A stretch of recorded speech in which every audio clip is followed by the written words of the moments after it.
Got a new book review for you all. When the Wolf Comes Home by Nat Cassidy. This is the second book I've read by this author. I read his book Nestlings a couple years ago, which was his second novel, and I thought that was phenomenal. And guess what? He has another hit on his hands. This was awesome. For those of you who don't know, it follows Jessa. Life's kind of hard for her and whatnot. And after getting off a pretty rough shift at the diner, she comes home and there's like something catches her attention and she sees a little boy, takes him inside, like seeing what's going on. And a man comes and is arguing with their neighbors. And then that man turns into a werewolf and starts killing people. And they are on the run because this man is after them, his boy's father.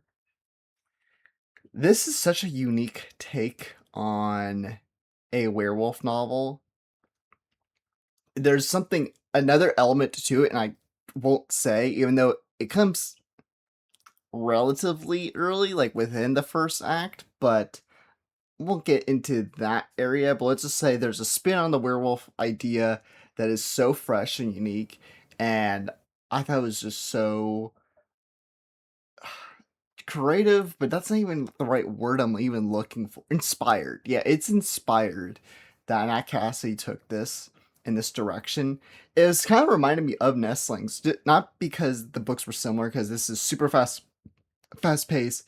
Nestlings is kind of a slow burn and kind of has this build up. But it did remind me in the sense that Nestlings had such a unique take on vampires, and this also had a unique twist on a vampire on a werewolf story.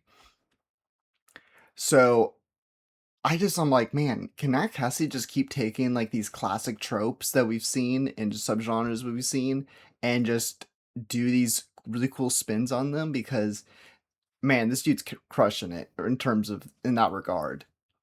He's also just crushing it on writing in general. The characters are great. I've consistently I can't have the opinion of this just because I don't really have the credibility to say so, but I've consistently seen women I follow who are huge fans of his and really praise him as writing some of the best women characters. What I can say is he just writes fantastic characters, period.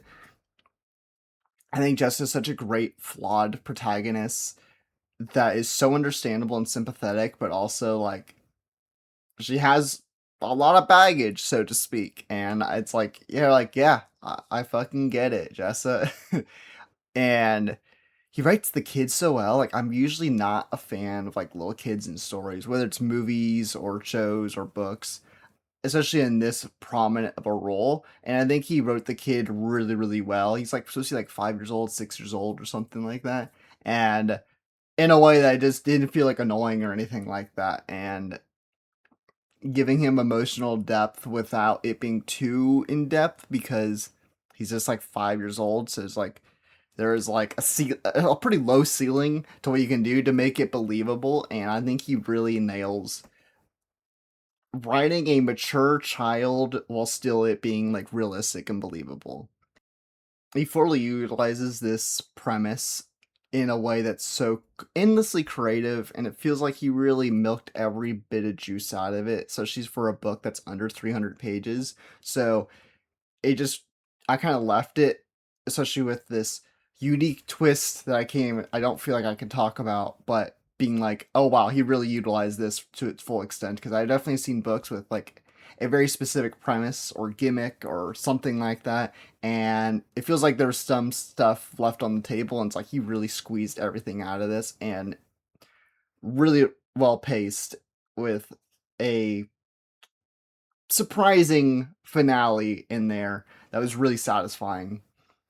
Would say I have the smallest, tiniest little critique, and that's just because, and that's just purely my taste as a reader and as a writer, and how I write not horror, I write violence and gore, and what I look at as the best violence and gore in other books is the violence could be better. Like it's good, it's like detailed, but sometimes it doesn't feel as impactful or visceral, or sometimes not as like, I don't know if detailed's the right word, but it's just something's just kind of missing. It doesn't have that like exact punch that I'm looking for. Like Jessica Lacey, Stephen Graham Jones, like those are just two authors top of my head who write great violence that just really comes off the page and is really visceral and brutal.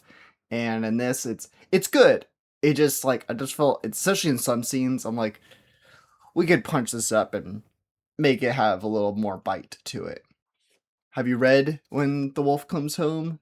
Have you read other Nat Cassidy books? Give me all your thoughts, Nat Cassidy related and When the Wolf Comes Home related, in the comments. For me, you can check out my book Unfold if you want a slow burn creature feature, and also you check out my Substack. I post on every Sunday.